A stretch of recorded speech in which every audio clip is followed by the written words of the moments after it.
Welcome, guys, to How the Frack We Got Here, a show that takes the news and events of the week and try to make sense out of it all. I'm your host, the most Will Buchanan, and on this show, we simply are all about the facts. There are plenty of news stations out there that simply want to do anything short but inform you. Here at How the Frack We Got Here, that's all we believe in. We go up to the left, we go up to the right, we go up to the middle of independence. We go after all sides because there's more than one side of a story to everything. And you need to know it all in order to actually formulate your own opinion. And that's what we try to do here at How the Frack We Got Here. Thanks for listening, and hold on. It's going to be fun. All right, guys. Today's date, July the 10th, 2024, and this is How the Frack We Got Here. I'm the host, most Will Buchanan on the Frack We Got Here. We do take the events of the week and try to make sense out of it all. Before we get started, guys, we do try to keep ourselves as legitimate news podcast, which means we only get news from most reputable sources with award-winning journalism. We don't do sensational news like Fox News, News Media, Newsmax, The Daily Beast, where extreme left or extreme right that you get your news from. We simply do not do that. We give you nothing but the facts, just the facts. At the same time, guys, we do try to watch our language, but sometimes words do fly. At the same time, there might be things that might be shown that might be too intense for younger viewers. So viewer discretion is advised. Aside from that, welcome. So, unfortunately, I did, for a Wednesday, we do have to start with some somber news because how many more times are we going to keep seeing, and I mean this not ever so succinctly, when you hear the story, it's going to sound very familiar, and so will the outcome. To see them beat him repeatedly over and over and over again. They didn't stop. They could have stopped. They could have let him go, and they didn't. Tonight in Wisconsin, a distraught wife demanding justice in the death of Devontae Mitchell after family says they viewed surveillance video from Milwaukee's Hyatt Regency Hotel that showed the 43-year-old husband and father running scared through the lobby on Sunday, June 30th, at one point ducking into a women's restroom before police say being detained by hotel security, leading to this moment. Stay down! Please stop fighting! Please stay down! Cell phone video recorded by a witness shows Mitchell, who family says may have been suffering from a mental health episode, crying out as he's held face down by four people identified by police as hotel security, one appearing to notice the witness. Milwaukee police saying Mitchell had fought with security guards who detained him until police arrived. They say officers found Mitchell unresponsive and he later died.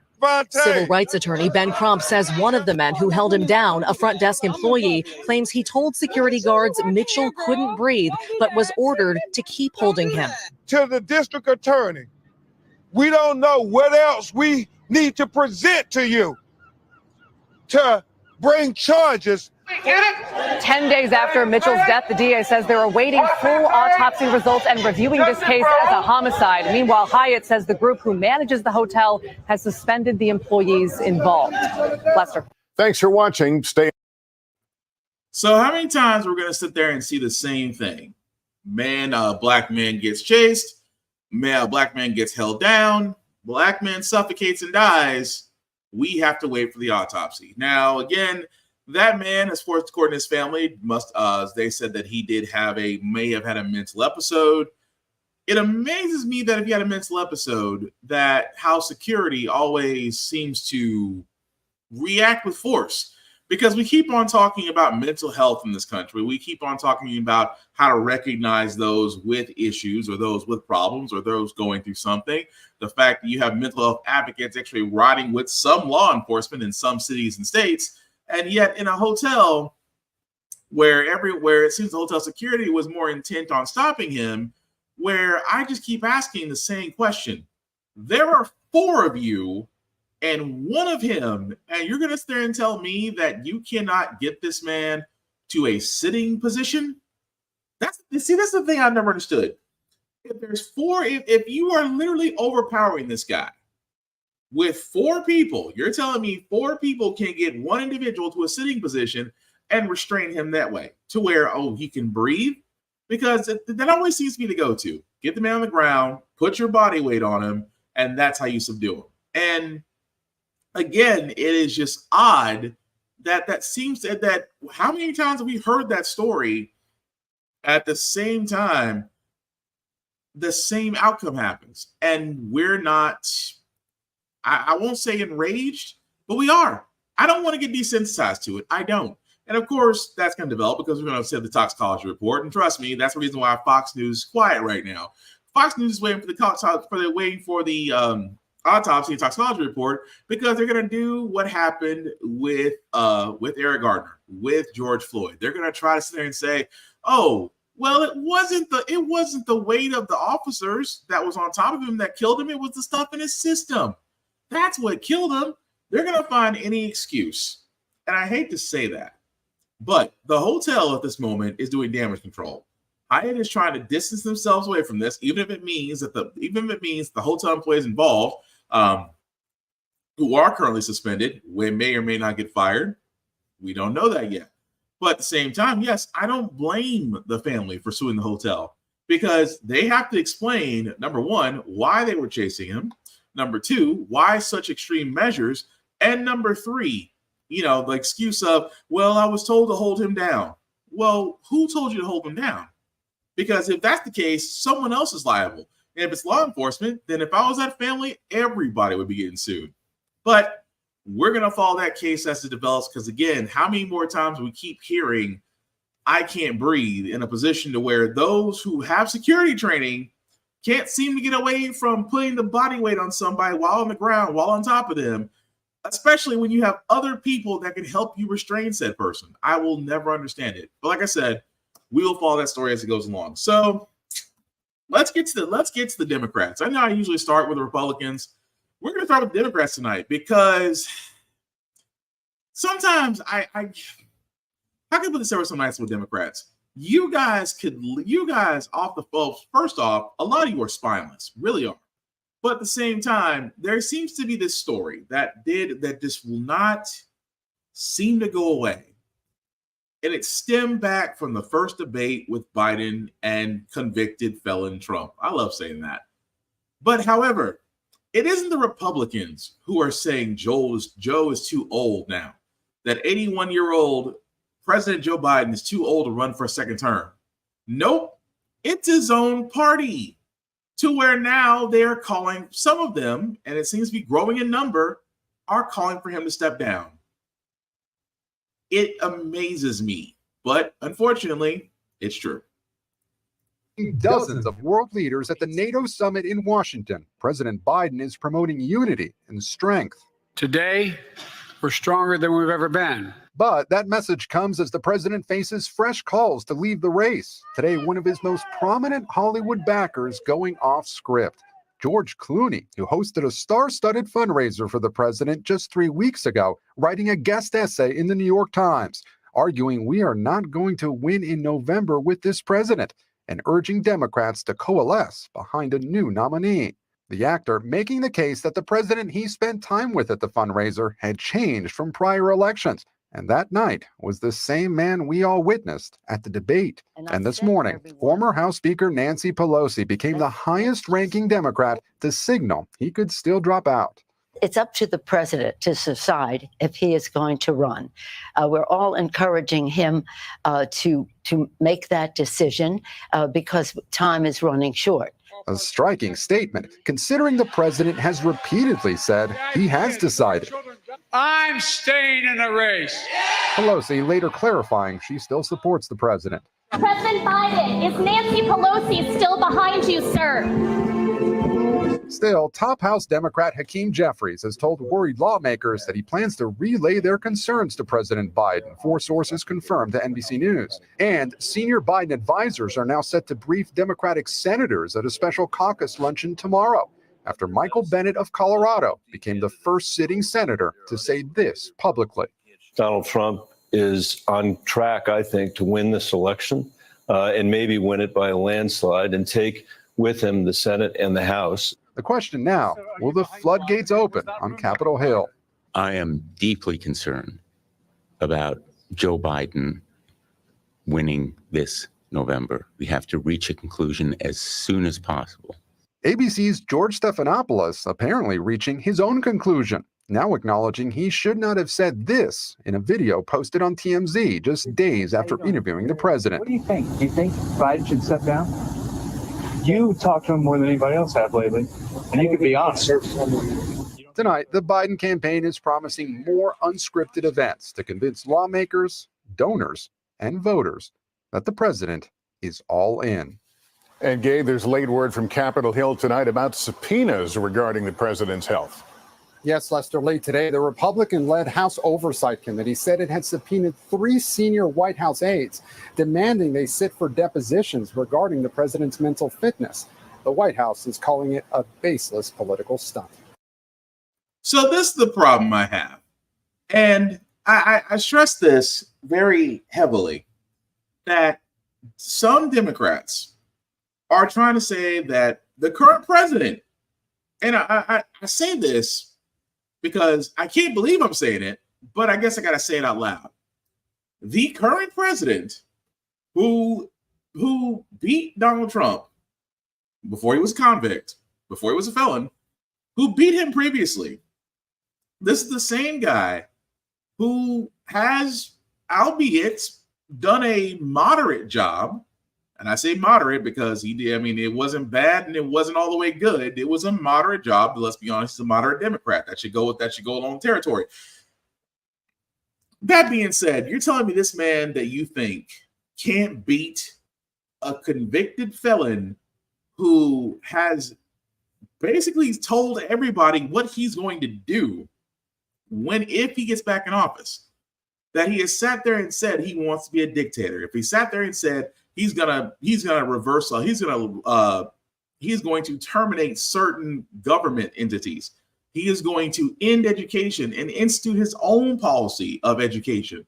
This man, which I'll get to momentarily because he has this thing called Agenda 47, it's on his website, and we'll get into that momentarily. But that being said, you're telling me 81-year-old President Joe Biden can't beat him, and that all of these Democrats that are coming forward and calling for him to step down are all screaming it now. It's a little late. We are I believe 118 days away from election day. I think we're correct me if I'm wrong. I think we're 118 days away. If not, I'll go back and correct myself. But you guys waited 2 years too late, because again, Biden, and I said before in a previous podcast, everybody has an off night when it's debate night. Everybody has an off night. President Obama had an off night. When he was debating Mitt Romney, he had an off night. And again, you can give excuse you want to. Obama wasn't Obama that night when he debated Mitt Romney. Okay, fine. He came back. He still came back, still got a second term. No problem. Why would we not expect Biden to do the same thing? Especially since a guy like Trump. I don't mean to say it's like running against an idiot that believes his own hype, but yes, it's running against an idiot that believes his own hype. And it amazes me that these Democrats, although not all Democrats, because AOC and Bernie Sanders did support Biden going forward, saying that he is fine. And he has already passed a physical fit test. Now, the only time I'll ever question a physical fit test was the one that was given to Trump that he said he was physically fit. That's the one I'll question, because that man's, let's be honest, that man's dietary planning, unless it's all McDonald's, let's be honest, not that healthy. But Democrats are shooting themselves in the foot. Instead of getting behind the president, really saying, as I've been saying in this podcast, what these Democrats are not doing, they are not talking about all the accomplishments they've done this entire presidential first term. They have not talked about what they've been doing. They haven't talked about what they accomplished, what they got done. They haven't talked about any of those things. They're too busy for some of them talking about, well, Biden is a little old. Maybe we should get a different president. Maybe we should have a different candidate. And as a voter, I can't tell you how many times that it's almost like Democrats are like, you guys don't even get behind the same guy who's running the country right now. You're too busy trying to replace him because he's old. Where, no offense, a lot of you guys, if we're going by age, should be replaced. There's some don't get me wrong. Representative Maxine Waters is older than President Biden, and she still gets shit done. Maxine Waters, remember that one? Whoever, again, she's older than Joe Biden. She's still getting shit done. So as much as they want to sit there and talk about age, well, it's just how he talked. And I said, this is a man who is dyslexic, has a stutter. Why are you surprised? And still did a moderate job. But Democrats seem to be on this, well, we just might need to look into, a different candidate. Well, who? If we're going to go that route, who do you have? Because if Biden steps down, that means Madam Vice President Kamala Harris is next. And let's be honest, I'm trying to be as nice as I can, because Kamala Harris, again, made history as the first, history on a lot of counts. She is the first Black vice president. She is the first Black woman to be a vice president in a executive branch.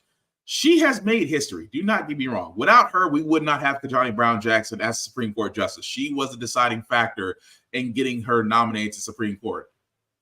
Again, she has done things, but at a moment to where she went to New Orleans during the Essence Festival to speak about it, she could have sat there, and I get mad when I see this, because like, you guys have the moment, and we need to hold ourselves and the people we vote for and accountable.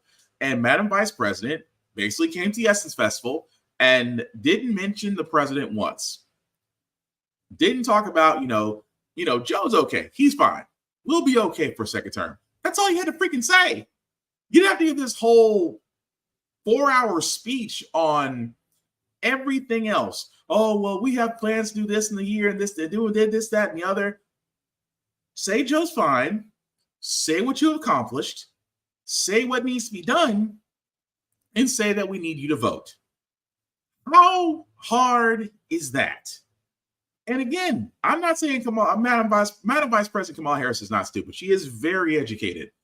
But it is amazing to me the current stand of the Democrats are not doing what Republicans always do. Republicans toe the line. They may be counterproductive. They may be hypocrites. They may be uber religious nuts. But when it comes to the party line, everybody toes it. And we'll get into that momentarily.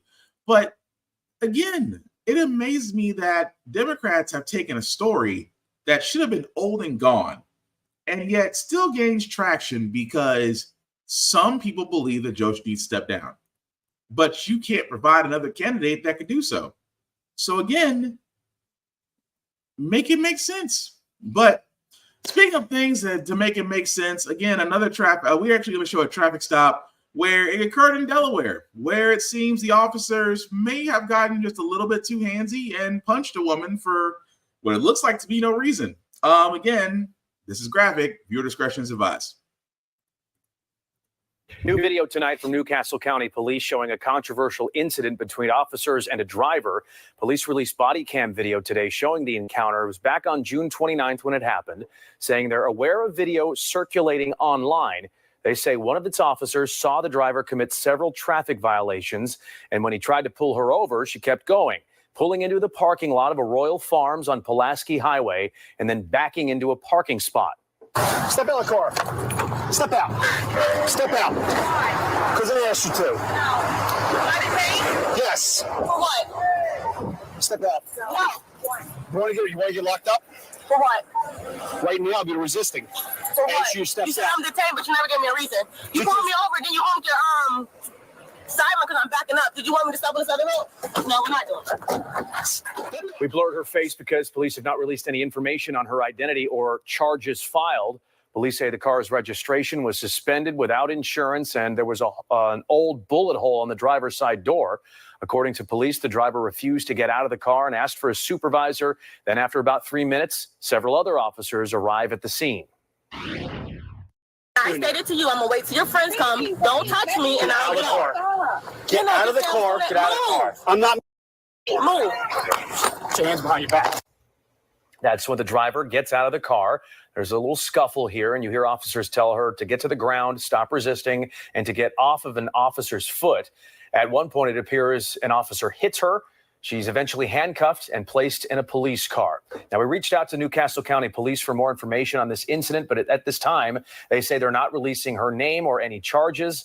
The department is investigating whether the officer's actions were within policy, and the incident has been referred to the Delaware Department of Justice. Okay, so let's get referred to development to Delaware Department of Justice. Try saying that 5 times fast. I got a question. What did she do to where the officer decided to give her the Marge Simpson just a again? And then he says, "Well, she stepped on an officer's foot." Doesn't mean the officer has the green light to punch a woman. I'm just saying. But again, I talked about law enforcement. I talked about there needs to be reform to it. We keep saying there needs to be reform, and we keep being told, well, there's just a few bad apples. And I'll keep saying this the same way Chris Rock said it. In some jobs, you cannot have okay or terrible people working those jobs. Law enforcement is one of them.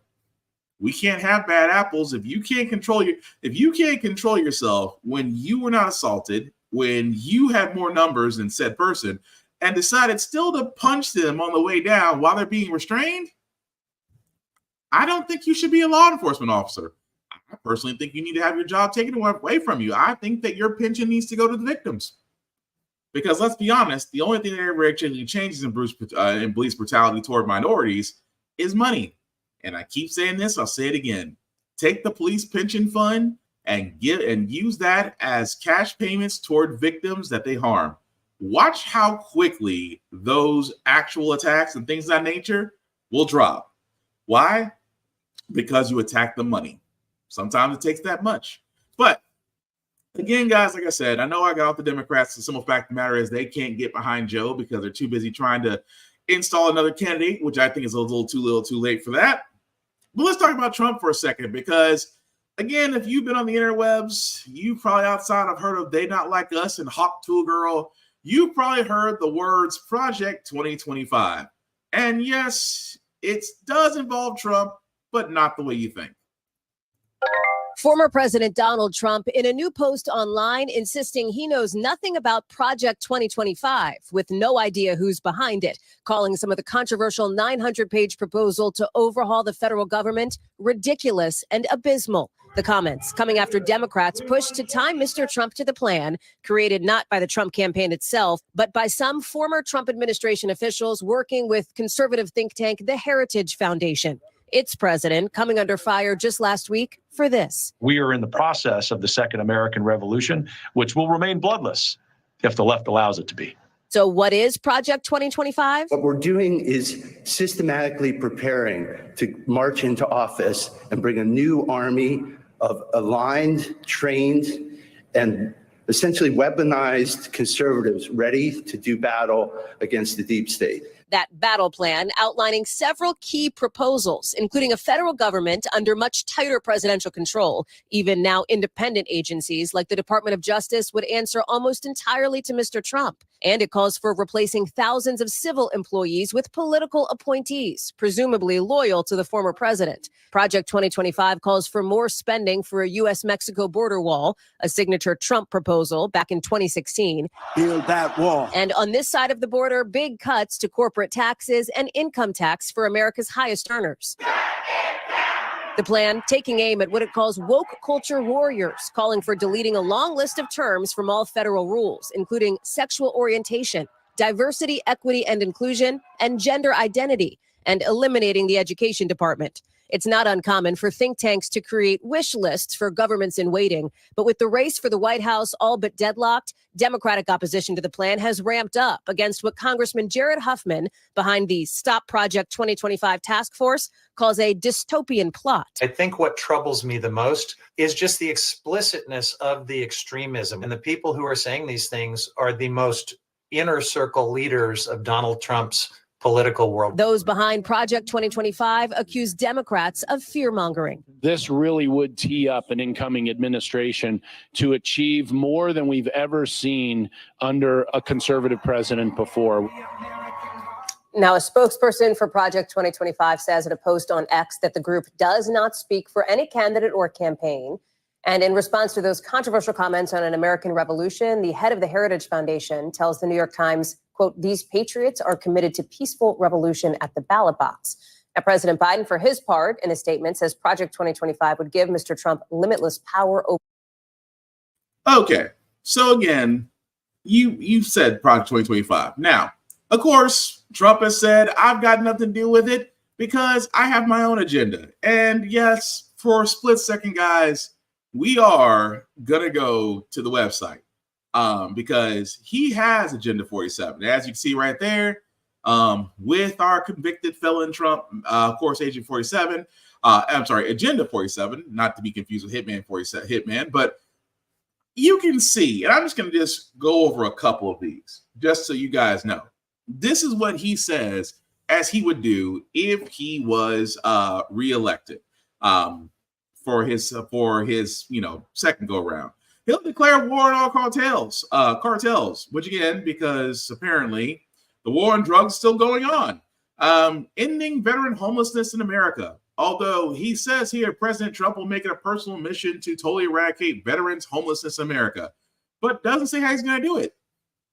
However, we have already seen the previous podcast where the Supreme Court has sat there and told cities and states that do have laws and bans in place for homelessness that, hey, you guys are okay to proceed how you want to because there is nothing that prevents you from enforcing this, so go nuts. I love to see how Trump's going to do that. But again, I don't want to play this video. It's pretty much full of bullshit. No welfare for illegal aliens, which is amazing to me because that is a talking point that Fox News loves to point out, that these illegal aliens somehow are getting more welfare than common citizens. Although he will say he will end it. Well, no offense. Welfare is actually through the governmental system. So how are illegal aliens getting it? The American Academy. This is the part I want to talk to you guys for a second. That he has said.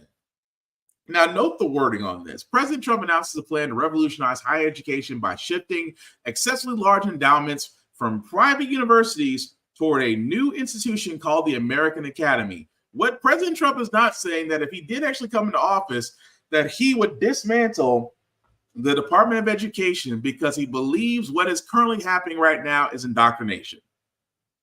He wants to do the American Academy to where they can introduce their own patriotic history. And we can keep going down the line, guys. I can go down the fact that he wants to, he wants to really push for homeschooling, that he wants to, tell the American workers that, you're getting ripped off by Joe Biden, which is not true because American auto workers have actually, through unions, have actually gotten more pay and more benefits because of the strikes. And I can keep going down the line, guys. But if you think about this, his Agenda 47 is nothing more than Project 2025 light. And the fact, again, if you want to look at it, because Project 2025 is 900 pages. Agenda 47 is maybe a quarter of that. And yet, when it comes to Trump, and I say it before, Democrats should have a slam dunk. It should be so easy for them to go to the voters and say, do you really want that guy running with everything that he wants to do? Even more so that, again, I don't understand Democrats because you had this happen that the House Democrats and Senate Democrats tried to codify Roe versus Wade to basically protect abortion rights for women. This was blocked in the Senate by Republicans by a vote of 49 to 44. 49 to 44. And if you're wondering, all Republicans voted against this. All Senate Republicans voted against this. That alone should tell you everything you want to know. And again, this is this whole thing I keep talking about where this should be a slam dunk for Democrats. This should be your campaign. Republicans don't like women. Republicans think of women as basically as broodmares, as breeders, that they hate abortion, that they'll sit there and cry about the unborn child, that they'll go after education, that they'll do all these things. And yet Democrats this is why I call them spineless. It's like, why are you guys not calling out the BS from the other side at the same time, explaining everything that you've done and that we could have got A, B, and C if it wasn't for them? I don't understand it. I do not understand the quietness of the Democrats when you are literally doing the Republicans' work for them. It's almost as if you're basically the same party, just different colors. But again, I digress. You guys tell me differently, because it's good. I mean, granted, I hope people do vote in November. I hope everybody votes. That's my hope. But at the same time, your choices are a convicted felon who has done nothing for the American people but helped himself and rich people and corporations, versus a man who, yes, he is old, but so is most of Congress. Congress at this point is a nursing home, given the ages of people there. But yes, he did a moderate job, but he didn't, didn't do what Trump did, because I always point out what Trump did. He's the only man in the world that is a successful businessman who bankrupted a casino. That's unheard of. But again, I digress. But here's another reason why Trump is smiling, because guys that keep talking about this, and I'm afraid this is happening, that all these cases to where that can prevent Trump becoming president are either getting halted or postponed or things of that nature, especially with the fact that the Supreme Court handed him that win earlier last week. And now the judge who's over the documents case is basically giving Trump a pass. News out of Florida, Judge Cannon saying, I'm going to agree with you, Donald Trump, and temporarily stay some important deadlines. Your thoughts? You know, Katie, so much to dislike, both in form and in substance, about this one. And I think what I want to start with is just two short lines from the motion that Donald Trump's lawyer filed yesterday. So we'll talk about just how quickly Judge Cannon acted when her action was going to be to the benefit of Donald Trump. Here's what they say in the opening paragraphs of yesterday's court filing. Quote, President Biden's exceedingly weak debate performance on June 27. Quote, President Biden's failing attempt to communicate with the voters, close quote. Katie, I was a federal prosecutor for 30 years. I've never seen language like that in a court filing from a defense attorney or a prosecutor. And any self-respecting judge would consider ordering it stricken from the motion and then issuing a show cause order, directing the attorney who authored it to show cause why they shouldn't be sanctioned for turning a court filing into a campaign ad. That's the first observation. The second is think back to May, when Jack Smith, special counsel, filed a motion asking Judge Cannon to modify Donald Trump's conditions of release to stop him from saying and posting things that were endangering law enforcement. She has yet to act on that. And yet, within 24 hours of Donald Trump's attorneys asking her to do something, she couldn't jump on it quickly enough and entered an order, basically taking a train that was already stopped dead in its tracks and putting it in reverse. So she's moving away from a trial date rather than toward a trial date. I was envisioning, Glenn, her putting like a boot on the wheels of that train. Ian, I want to talk to you and stay on Judge Cannon, but in a peripheral way, kind of. So again, that's what people are worried about. That now it's been pushed back, and at the same time, it's weird. It's scary. It's how is he getting all this done? Because this is a guy who sat there and said, well, we'll take our case to the Supreme Court. The Supreme Court doesn't hear a lot of cases, and yet his cases got heard. Judges he appointed are over his judges that he appointed through his administration are now presiding over his cases. You can't make this up where people will sit there and go, wait a minute, this is a Trump opponent judge? Oh, I don't know. Because I said the same thing. I don't know. Will this judge actually be a judge and not, have any type of loyalty toward Trump?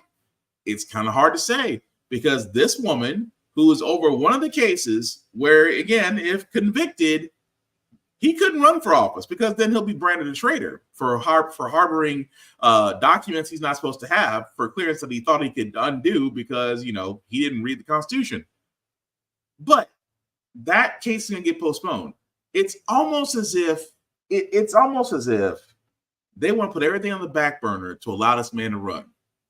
And all I can sit there and say is this is just going to put his cult. It's going to put his people saying, this is why he wins. They don't want to be president. Now, look, everything's going the way he wants to. MAGA 2025, people. It is. Yeah, I've heard MAGA 2025, and I know. Don't tell them, but that's what they'll say. And at the same time, it is hard to argue with it. Because who at this point, when are we going to finally sit there and say it? We can say it all the time that supposedly nobody's above the law, not even the president. But yet a former president, now convicted felon, is getting presidential preference, if you will.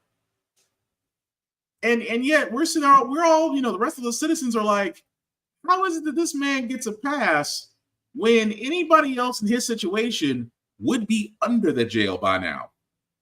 I mean, that's what everybody's looking at. And even more so, I'll even get to Nikki Haley. That's not her real name. Has turned around because, and again, I'm going to get into this. She released her delegates because the RNC next week will be going through a confirmation to where, let's be honest, Dorito will get the Republican nomination. That being said, she actually had delegates actually vote for her to where now she released them so they can vote for Trump. Now, keep in mind, this is the Nikki Haley, that's not her real name, has sat there and said Trump cannot be president.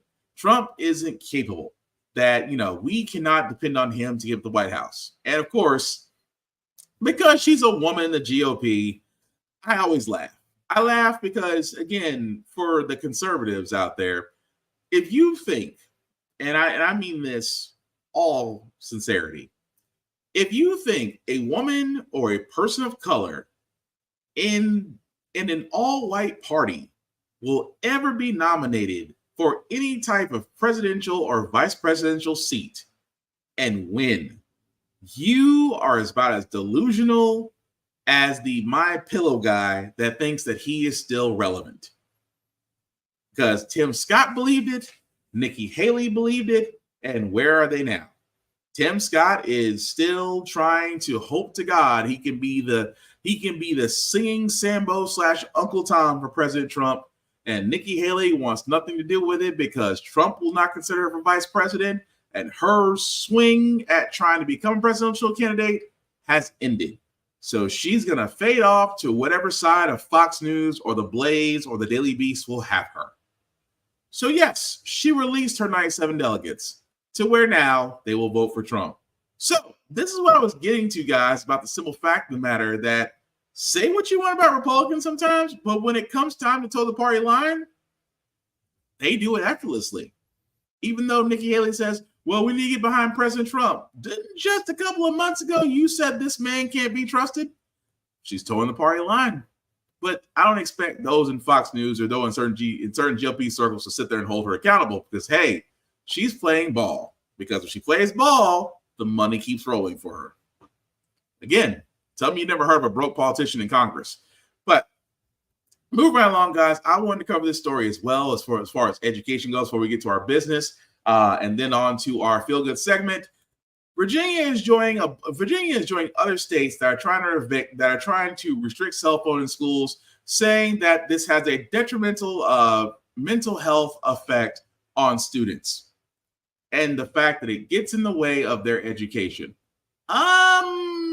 No, because education is already fracked up.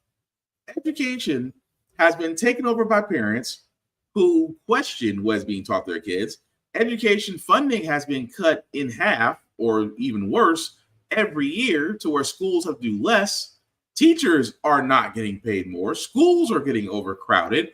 The actual teaching, I should say the actual educational system that's actually being used in most school systems is woefully outdated unless you go to a private school in which they seem to get their best of everything because, hey, tuition, I should know. I freaking pay it one.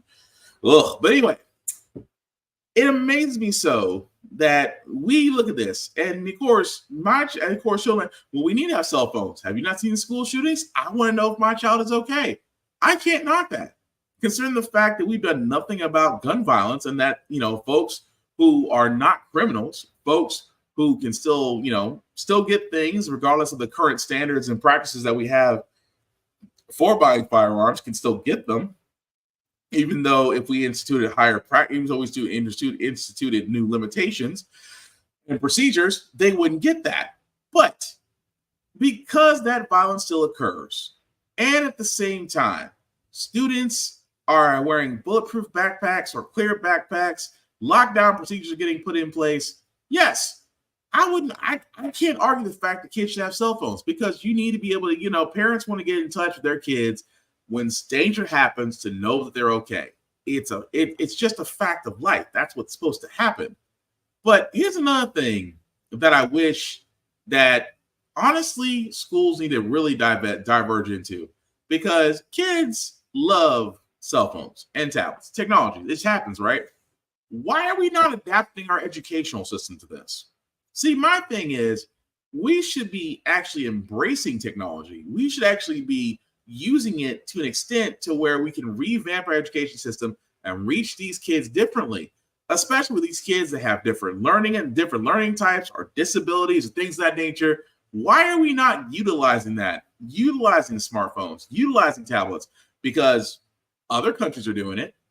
And I'm honestly trying to figure that out, because we're too busy trying to go back to the 1940s educational system while locking out technology because they see it as a distraction, when really we should be using it as a way to incorporate that and actually improve education across the board.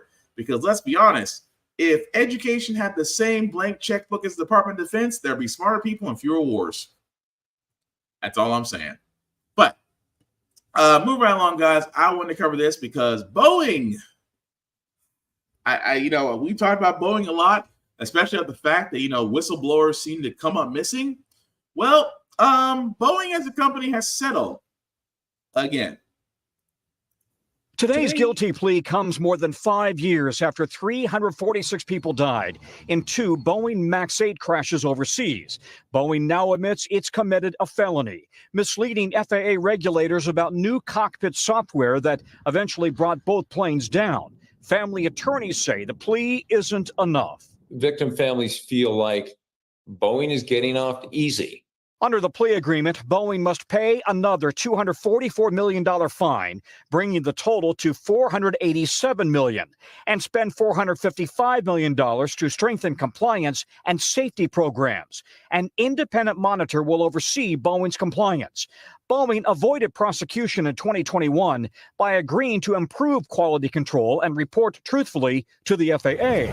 But after the mid-air door plug blowout in January, prosecutors accused Boeing of violating that agreement. Today, Boeing said we have reached an agreement in principle on terms of a resolution with the Justice Department. CEO Dave Calhoun on Capitol Hill last month. We have tried to look at literally everything we do to make certain that that can never happen again. Nadia Milaron lost her 24-year-old daughter Samia in the Ethiopian crash. We have a perpetrator that killed 346 people, and they have to be accountable for those deaths. Complicating the plea, companies convicted of felonies can be barred from defense contracts. But Boeing is a critical defense and space contractor and could require a waiver. A Texas judge will decide whether to accept or reject the deal. And Tom, while we have you, we're learning of another plane that lost a tire on takeoff today. So again, with Boeing, this isn't the first time they've done this. The fact that taking a plea deal means that there is some admission of guilt, and that, and this is the part that bothers me, because yes, Boeing does have military contracts with the U.S. At the same time, it's like, okay, we'll do this plea deal, we'll pay this fine, and all's forgiven, right? And people are going, no, because Boeing has had a history of issues with their planes, issues with their engines, as we just showed a few months ago, where literally the door came off a Boeing plane. And thankfully, nobody was sitting right there, because when that door did come off, whoever was sitting right next to that door is getting sucked out.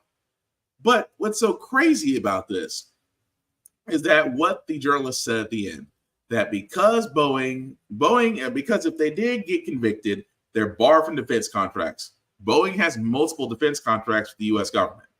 So now I'm going to tell you what's going to happen. The same thing that usually happens because they've got too many irons in the fire, and no one else, and they can't get rid of him. So you know what's going to happen? Boeing, the judge is going to accept it. He may up the amount. Boeing's almost nearly $1 trillion company. They'll pay whatever amount it is. The CEO at the time will probably get a golden parachute on his way out. A new CEO will be installed, and business as usual. And there's something wrong with that. That how is it that a company who has had multiple negligence is still allowed to operate in the US at a high number, all because they paid a fine? How is it that we have not figured out what other countries have done? They have jailed politicians, CEOs, and bankers. We give them a pass. If it was anybody else, they'd be in jail. Even more so with Fifth Third Bank. Fifth Third Bank, again, and I can't make this up because I thought it was Wells Fargo that did identity theft, but no, Fifth Third Bank basically forced their customers into car insurance, even to the point to where they repossessed vehicles and was doing this illegally. And now that they were caught, they're agreeing to pay up to $20 million in penalties. Imagine, if you will, a bank that was selling car insurance. And let's be honest, we all need car insurance. You see how people drive on the roads these days. But this bank was selling car insurance. No different than any other bank credit union. They all sell discounted car insurance. But instead of taking no for an answer, Fifth Third Bank forced their customers to actually get it, even creating fake accounts for those that, again, decide not to. So let me get this straight. So this bank decided to force people into buying this car insurance. And if you didn't do it, you still bought it, you still paid for it anyway. That also being said, that's identity theft, that's extortion. And yet, from a lawsuit that was almost 4 years ago, this was back in 2022 when the lawsuit was filed, that they're now agreeing to pay $20 million and a final payout. But will anybody go to jail? Probably not. CEO will probably step down, gets a golden parachute. Another CEO gets installed in. Fifth Third Bank is allowed to operate as usual. Because thankfully, the Consumer Federal Protection Department, Consumer Federal Protection Bureau, or the CFPB, which has actually been doing great work, is the ones behind this. Now, imagine if we didn't have an agency that was like that wasn't monitoring and holding business accountable. You would have companies like Boeing and banks like Fifth Third Bank still operating, even though the penalties are drops in the bucket. They really are. Those penalties really are drops in the bucket. Those CEOs will be fine, but those companies are still allowed to run, and it's only because that one is a bank and one has contracts with the U.S. government. All I can sit there and say is, when are we ever going to hold companies accountable for gross negligence, identity theft, the same things that normal people would be under the jail for, that these companies are still allowed to own and operate and proceed as normal? That's what I would like to know. But unfortunately, that's the way it is until somebody in Congress decides to do something. I'm looking at the voters. We can make that happen. But the last word I got, guys, it's actually a very nice one. AOC, Alexandria Ocasio-Cortez, has done something for the Supreme Court that really should be done. But even though this is a symbol of gesture, if you will, it doesn't mean that it's not possible. Thank you, Mr. Speaker. I rise today to introduce articles of impeachment against Associate Justices of the Supreme Court, Clarence Thomas and Samuel Anthony Alito, Jr. Against Justice Thomas, the resolution includes 3 total articles: 1 count of failure to disclose financial income, gifts, reimbursements, property interest liabilities, and transactions, among other information, and 2 counts of refusal to recuse from matters concerning his spouse's legal and financial interests before the court. The second resolution includes the following impeachment articles against Justice Alito: 1 count of refusal to recuse from cases in which he had a personal bias or prejudice concerning a party before the court, and one count of failure to disclose financial incomes, gifts, reimbursements, property interests, among other information. Mr. Speaker, nomination and appointment to the Supreme Court is one of the highest privileges and most consequential responsibilities of our nation. Such an appointment is uniquely insulated in its power.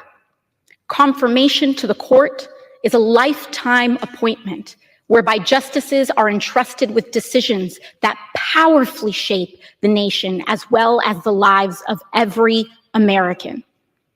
For this reason and others, the Constitution rightfully and explicitly holds justices to even higher standards than members of Congress or even the president. Section 1 of Article 3 of the Constitution commands federal justices to hold their offices during good behavior, in addition to its clauses barring treason, bribery, and other high crimes and misdemeanors. And Congress has exercised its power to reinforce this higher standard of the judiciary before.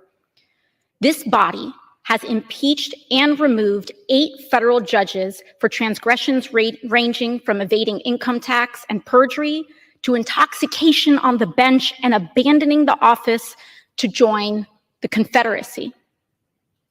Perhaps most critical to the legitimacy of the institution, these judicial standards require justices to recuse themselves in any proceeding where their impartiality might reasonably be questioned. In other words, if a person could reasonably believe that the legitimacy of a justice's judgment could be or be perceived to be compromised due to their personal involvement in the case or its parties, the standard is clear. The justice must recuse. They are required to recuse. That stringent and sacred standard exists for the good of the ruling, the judiciary, and the country. Mr. Speaker, I believe that everyday Americans, independent of party or ideology, can reasonably conclude that Justices Thomas and Alito's years-long pattern of misconduct and failure to recuse in cases bearing their clear personal and financial involvement represents an abuse of power and threat to our democracy fundamentally incompatible with continued service on our nation's highest court. For the good of the institution and the nation, absent resignation, they must be removed. The proof is undeniable, and here I will lay it out. Justice Clarence Thomas, for decades now, has carried on a close, financially entangled personal relationship with real estate billionaire Harlan Crow. It is of material importance to the American people to note that Justice Thomas's relationship to the billionaire only began after Thomas's powerful appointment to our nation's highest court. The cash, goods, and services Justice Thomas received over the years include large loan balance cancellations, tuition payments for family, and vacations in private jets and yachts worth up to $500,000 alone. In total, Justice Thomas appears to have received more than $1.5 million worth in goods, cash equivalents, and services from Mr. Crow. And that is just what we know of. But truthfully, we won't ever really know the total sum of contributions Thomas received from Crow. Justice Thomas not only accepted these contributions while Mr. Crow had business in front of the court, but he accepted them in secret, failing for years and years to report them. Yet Thomas did report smaller gifts during this time, demonstrating a clear understanding of his legal obligation to report. Would a reasonable American question that receiving lavish gifts from Mr. Crow might lead Justice Thomas to have a bias towards his, quote, friend with business before the court? Without a doubt, yes. But did Justice Thomas recuse? No. Now take Justice Samuel Alito, who has no shortage of billionaire associates of his own. After billionaire Paul Singer gave Justice Alito a luxury fishing trip on a private jet, a contribution that was also hidden from the public and the court, Justice Alito not only refused to recuse, but changed his mind regarding his gracious host's case. Just a short time after accepting the lavish undisclosed trip from Singer, Alito joined the court in reversing its previous position and took up Singer's case. He did not recuse. Justice Alito also refused to recuse in the case itself, ultimately leading to a ruling that netted Singer $2.4 billion. And that ruling did not just enrich Singer. It also structurally tilted the playing field further away from working people and towards the vulture funds, siphoning money and resources away from the communities that need them most. Could a reasonable American question whether or not Justice Alito could have acted impartially in this case, given his personal relationship with Singer? Absolutely. In January 2021, after the former president of the United States incited an insurrection on the Capitol in this chamber to interfere with the results of the US election, Justice Samuel Alito and his wife flew an upside-down American flag, a symbol of solidarity with the attack, outside their home. 2 years later, they publicly displayed outside their home yet another incendiary symbol, a flag associated with extreme right-wing Christian nationalism. Justice Alito maintains that his wife, Martha Ann Alito, is the only one responsible for the flags. But common sense maintains that such a close and incendiary revelation requires recusal by the justice from January 6 related cases. Despite the overwhelming appearance of a conflict of interest, Justice Alito refused to recuse himself from cases surrounding the 2020 election and questions of the former president's legal immunity in the attack. Would a reasonable person question that Justice Alito's conduct exhibits and demonstrates reasonable concern for bias in these cases? Absolutely, and without question. And finally, Justice Thomas, who is married to Virginia Thomas, a financially and personally involved operative in the Stop the Steal movement and Capitol attack, also joined opinions in these cases, even as clear evidence mounted that not only was his wife fully committed to overthrowing the results of a fair election, but she was actively lobbying members of the Trump administration attempting to do just that. The questions before the court had unquestionable implications for Thomas's wife and consequently Thomas himself, making his refusal to recuse one of the most shocking examples of conflict of interest in the court's history. And crucially, it was both Justices Thomas and Alito who cast critical votes in the ruling. It now follows that because of Alito's and Thomas's refusals to recuse, everyday Americans cannot, should not, and will not believe that these justices, and consequently the court they serve, is working to uphold the Constitution and put the country ahead of their own individual self-interests. Americans will not believe that the court interpreted the law independent of profit for themselves and their newly termed friends. Without action against these blatant violations, reasonable Americans have and will continue to lose faith in the court itself.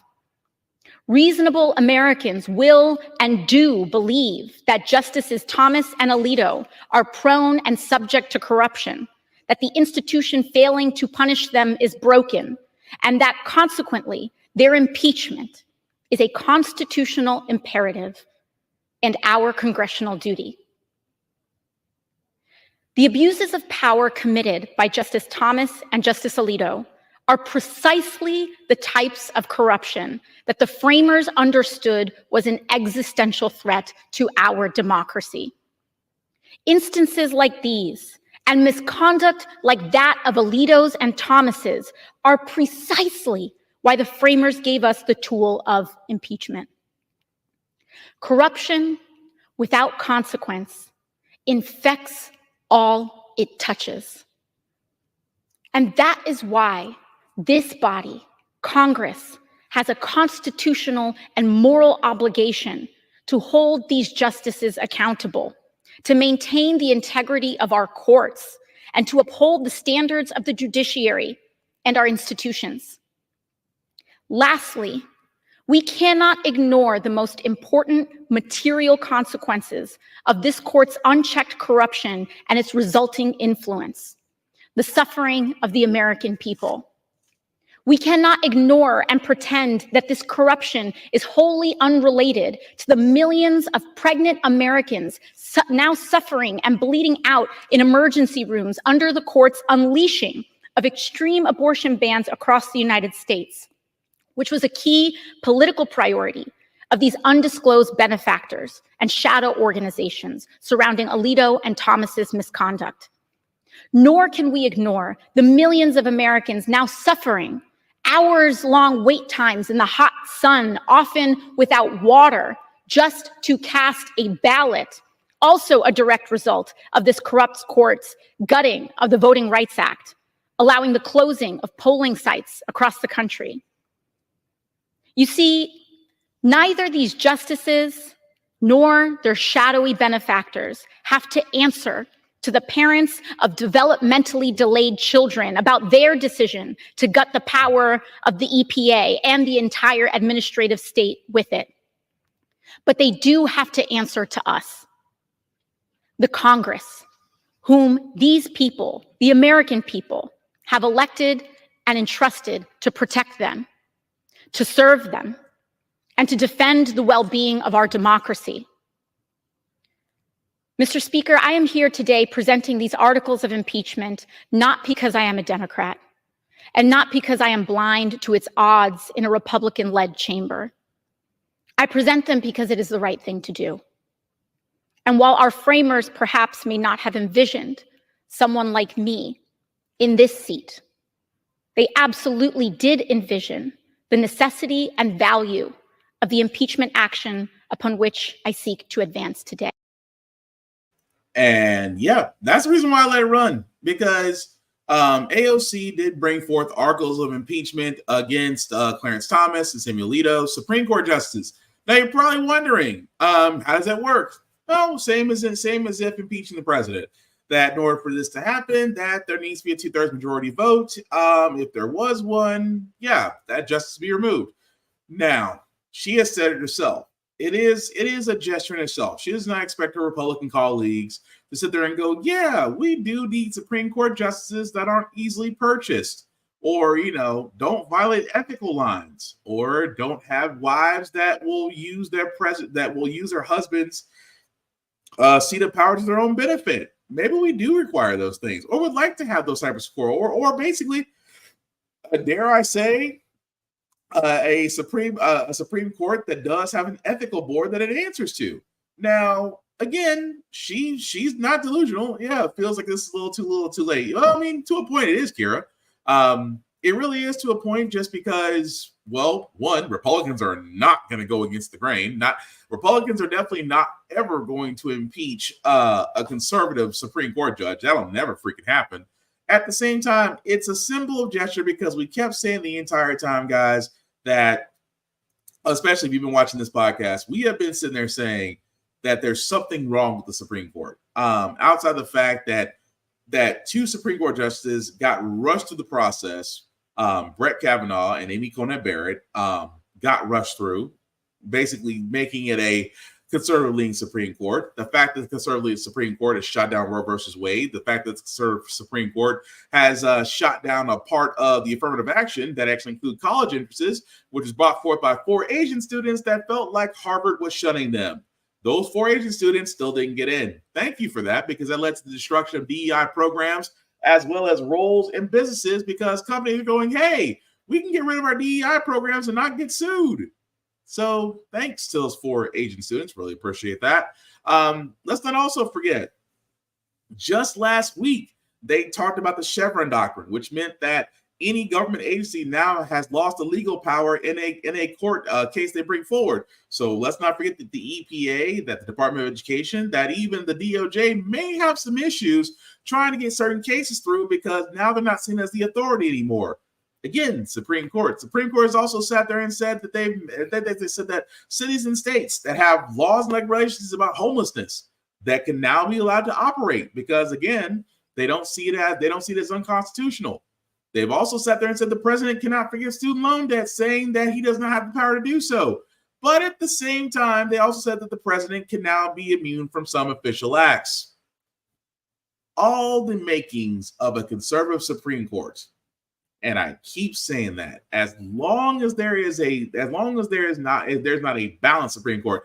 Now, don't get me wrong. Would I love a progressive liberal Supreme Court? Absolutely, because then that makes more sense. But let's be honest, it's not a perfect world. We're not going to get that. So what's left? A balanced Supreme Court. Biden could use the time that he has left, and he could balance out the Supreme Court. You could, because you do have reconciliation in the Senate. You still have Madam Vice President Kamala Harris's tiebreaker. You could push forward some confirmations that you have for Supreme Court and do the same thing that convicted felon Trump did when he had the Senate and he was the president. You could bum rush those people through, and you could make this conservative leaning Supreme Court a balanced one. You could. Will he? Probably not. At the same time, articles of impeachment brought against the Supreme Court is not uncommon. This has been done before. However, it wasn't gone through, and it probably won't go through this time because, again, Republicans have to protect their cash cow, meaning Trump and the cult that follows him. But it's a nice gesture, and to point out the facts, because Supreme Court judges do need to have an ethical board to basically answer to. We can't do the whole trust me because you're a Supreme Court justice. Because you're a justice doesn't mean that you're not infallible. You're human. You will succumb or make mistakes. That is the reason why we have checks and balances, or supposed to, in this country. But we're going to go ahead and move on to our feel-good segment, guys, because usually on How the Frack We Got Here, we do cover a lot of things that are doom and gloom, sometimes make you faith in humanity. But hey, it's hump day, leading toward tomorrow, which is Friday, which is Thursday. We'll leave you guys on some good vibrations, and hopefully we can do just that with this story. Imagine that you graduated law school, but never got your cap and gown, never got to walk that aisle, never really got to relish in your accomplishment. Well, the woman that we're about to show never got that chance, but thanks to some family members, she is. This is the best thing ever.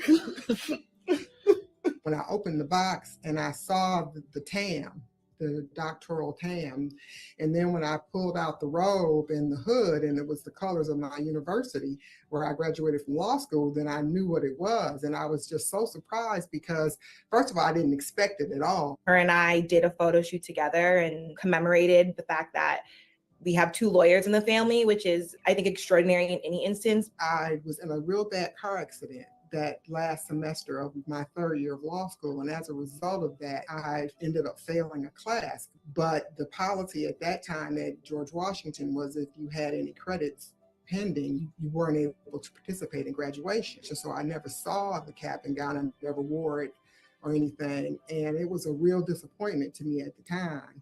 I did finish law school, I passed the bar exam, and I went on to practice law for some years before I switched into the nonprofit sector.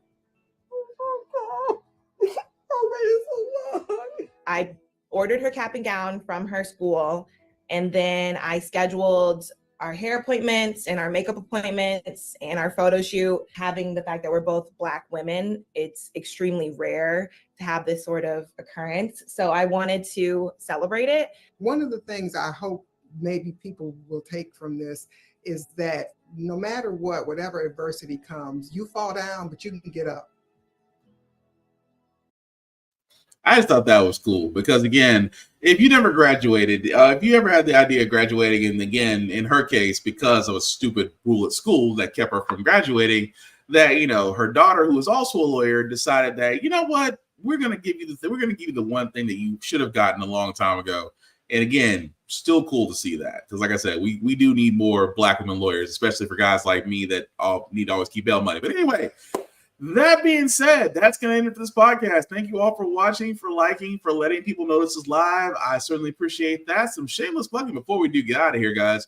I do also want to say to myself, again, for all those that are going to be in the Washington, D.C. area, BlurredCon, because a few of my compadres will be there. So definitely, if you're going to be in the area this weekend, definitely check it out.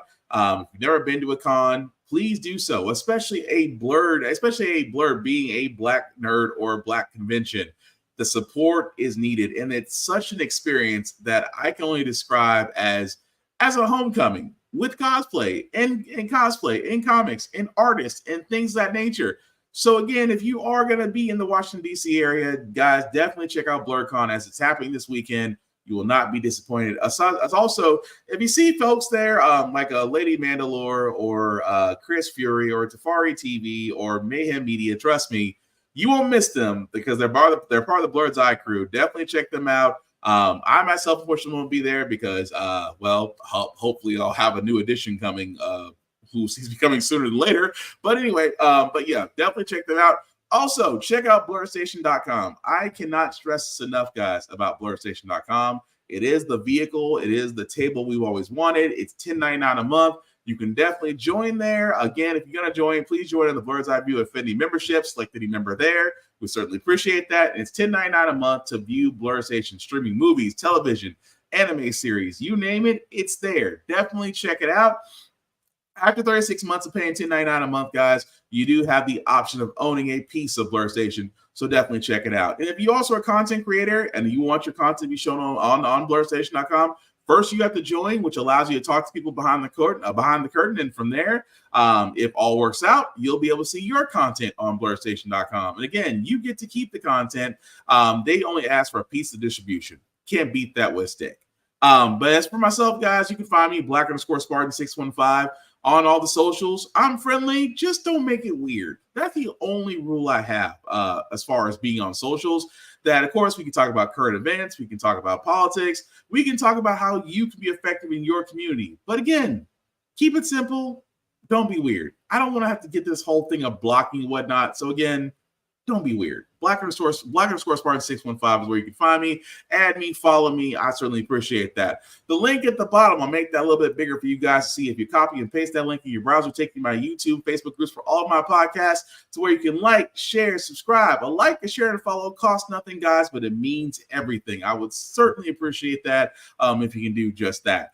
Aside from that, guys, again, still going to say, if you're in the Washington, D.C. area or you're heading to the Washington, D.C. area, definitely check out BlurredCon. Let the folks know there. Definitely enjoy it because, again, these experiences need to grow in number, not just in BlurredCon, but other cons as well. So hopefully, if you are able to go there and enjoy yourself, please do. You'll have a lot of fun.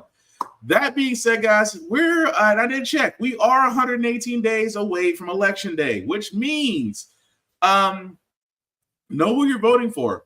Please vote. Please get active because, again, if voting wasn't important, they wouldn't be trying so hard to basically make it harder for you to vote. And again, learn, because outside the national election that's happening, there may be other elections going on in your city and state. Definitely get to know the candidates. Get to know who you're voting for because, trust me, unlike here in Tennessee, there's a lot of people regretting sending a lot of these idiots to our state legislature right now. So we'd like to avoid that problem in the future. Get to know the candidates, press them, get to know what they're thinking because they're going to make decisions that affect you. And also, if you believe that you can be a great public servant, there are websites out there that can actually show you how to run for office in your city and state, whether you want to be a representative, whether you want to be a senator, things of that nature.